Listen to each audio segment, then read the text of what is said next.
देखिए, विधानसभा चुनाव 2023 का रण शुरू हो गया है और बीजेपी प्रत्याशियों की पहली लिस्ट जारी हो गई है। और लिस्ट जारी होने के बाद अब असंतोष उपजने लगा है। नाराज नेताओं ने बगावती तेवर दिखाने शुरू कर दिए हैं। पूर्व मंत्री राजपाल सिंह शेखावत के समर्थक भाजपा मुख्यालय में पहुंचे, जिसकी तस्वीरें आप अपनी टीवी स्क्रीन पर देख रहे हैं। शेखावत का टिकट काटने पर विरोध भी जताया गया है। भाजपा मुख्यालय के बाहर जमकर नारेबाजी करते हुए दिखाई दिए और इससे पहले वैशाली नगर में समर्थकों ने एक बैठक की थी, जिसके बाद में यह विरोध जाहिर किया बीजेपी मुख्यालय के बाहर। बीजेपी प्रत्याशियों की पहली लिस्ट जारी होने के बाद लगातार कार्यकर्ताओं में असंतोष जाहिर हो रहा है। कई कई जगहों पर तो ऐसे में उम्मीदवारों के उतारे जाने पर असंतोष कार्यकर्ता नजर आ रहे हैं और नाराज नेताओं ने बगावती तेवर दिखाने भी शुरू कर दिए हैं। तो बीजेपी मुख्यालय के बाहर जमकर नारेबाजी की गई, जिसकी तस्वीरें आप देखिए, जहां पर आखिर कैसे बीजेपी के अंदर एक बार फिर तेवर देखने शुरू हो गए हैं और बीजेपी प्रत्याशियों की पहली लिस्ट जारी होने के बाद ये तस्वीरें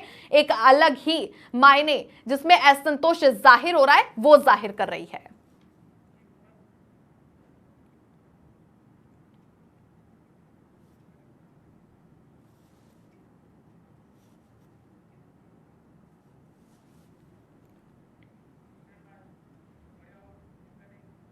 देखिए, राजस्थान भाजपा ने मिशन 2023 को लेकर उम्मीदवारों की पहली सूची तो जारी कर दी, लेकिन इस सूची के जारी होने के बाद ही पार्टी के भीतर असंतोष भी सामने आने लगा है। बात चाहे डूंगरपुर की हो या फिर किशनगढ़ की, राजधानी जयपुर के झोटवाड़ा विधानसभा क्षेत्र में भी पूर्व मंत्री राजपाल सिंह शेखावत के कार्यकर्ताओं ने बैठक करके टिकट के फैसले पर विरोध जाहिर किया। इधर देवली उनियारा से आए हुए कार्यकर्ताओं ने विजय बैंसला को टिकट देने का विरोध जताया है।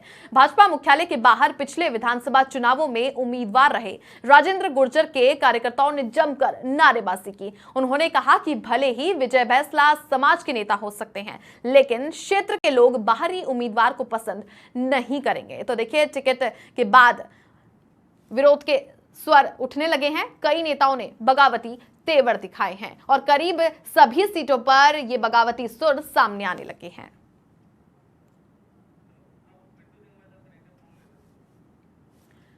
हमारे सहयोगी पिंटू सिंह जुड़ गए हैं। पिंटू, लगातार जब से सूची जारी हुई है, बीजेपी ने पहली लिस्ट जारी की है, उसके बाद में विरोध के सुर सभी जगहों से उठते हुए दिखाई दे रहे हैं। आखिर ऐसा क्यों हो रहा है? क्या नाराजगी? देखिए छवि, एक सीट पर करीब 10 से अधिक उम्मीदवार होते हैं, दावेदार होते हैं जो टिकट की मांग करते हैं, लेकिन टिकट एक ही कार्यकर्ता को या एक ही नेता को मिल पाता है। ऐसे में तमाम जो दावेदारी करते हैं, जो लगातार तैयारी करते रहते हैं, जिनको टिकट की आस रहती है, उम्मीद रहती है, वो कहीं ना कहीं उनको नाराजगी होती है, वो पार्टी के खिलाफत करते हैं और यही यहाँ पर देखने को मिल रहा है। खूब सारे ऐसे उम्मीदवार हैं, दावेदार हैं जो पार्टी से टिकट की आस लगाए बैठी थी, जिनको उम्मीद थी कि पार्टी उन पर विश्वास जताएगी, उनको उम्मीदवार बनाएगी, लेकिन जिन लोगों के टिकट कट गए उसके बाद में अब कहीं ना कहीं पार्टी के भीतर असंतोष बढ़ रहा है। कई ऐसे नेता हैं वो बगावती तेवर दिखा रहे हैं, उनके समर्थक नारेबाजी कर रहे हैं, विरोध जता रहे हैं और ऐसे ही करीब 2 दर्जन ऐसी सीटें हैं जहां पर पार्टी के भीतर पुरजोर तरीके से विरोध हो रहा है और नाराजगी देखने को मिल रही है। चाहे वो बड़ी सीटों की बात हो, राज्यवर्धन राठौड़ जो पार्टी के राष्ट्रीय प्रवक्ता है, सांसद हैं, उनकी सीट पर भी विरोध हो रहा है। पूर्व मंत्री राजपाल सिंह शेखावत का टिकट काटा गया है, उनकी जगह राज्यवर्धन को टिकट दिया गया है, तो राज्यपाल के समर्थक नाराज हैं।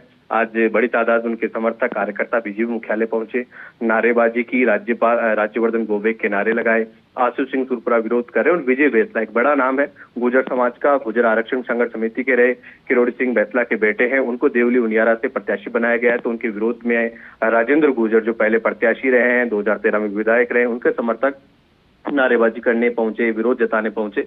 अब बीजेपी में टिकट की जो लिस्ट है वो तो जारी हो गई है, लेकिन अब चुनौती सामने ये है कि जो लोग नाराज हैं, जो बगावती तेवर दिखा रहे हैं, उनको कैसे मैनेज किया जाए। ये बीजेपी के लिए बड़ी चुनौती होगी, क्योंकि पिछली बार भी खूब सारी ऐसी सीटें थी जहां पर बगावत के कारण पार्टी को हार का सामना देखना पड़ा और ये दोहरी लड़ाई है। बीजेपी के सामने चुनौती है कि कैसे मैनेज किया जाए और इसको भांपते हुए बीजेपी अब डैमेज कंट्रोल में जुट गई है। डैमेज कंट्रोल को लेकर बीजेपी ने एक कमेटी का गठन किया है। केंद्रीय मंत्री कैलाश चौधरी की अध्यक्षता में ये कमेटी का गठन किया गया है, जो तमाम जो नाराज लोग हैं, नाराज नेता है, जो उनको पार्टी ने टिकट नहीं दिया उसके वो खिलाफत कर रहे हैं, उनको मान मनोल के लिए, उनके समझाइश के लिए कमेटी का गठन किया गया। और आज से ही तमाम जो पार्टी के बड़े नेता हैं उन्होंने फोन पर संपर्क करके नेताओं के मान मनोबल और समझाइश की कोशिश की जा रही है कि किसी भी प्रकार से पार्टी को नुकसान नहीं हो। और पार्टी का पूरा फोकस रहेगा, प्रदेश नेतृत्व से लेकर केंद्रीय नेतृत्व तमाम जो बागी रुख अपना रहे हैं, जो तेवर दिखा रहे हैं, उनको समझाने की कोशिश की जाएगी। क्योंकि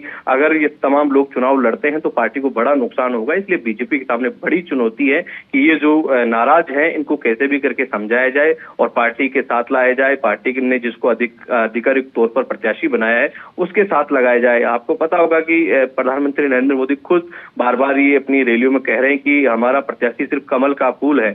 बावजूद इसके बीजेपी के कई कार्यकर्ता अपने अपने नेताओं का जो टिकट देने की मांग करें, टिकट कटने से नाराज है। तो ये चुनौती है और इस चुनौती से निपटने के लिए बीजेपी ने अब कमेटी का गठन किया और डैमेज कंट्रोल में जुट गई है।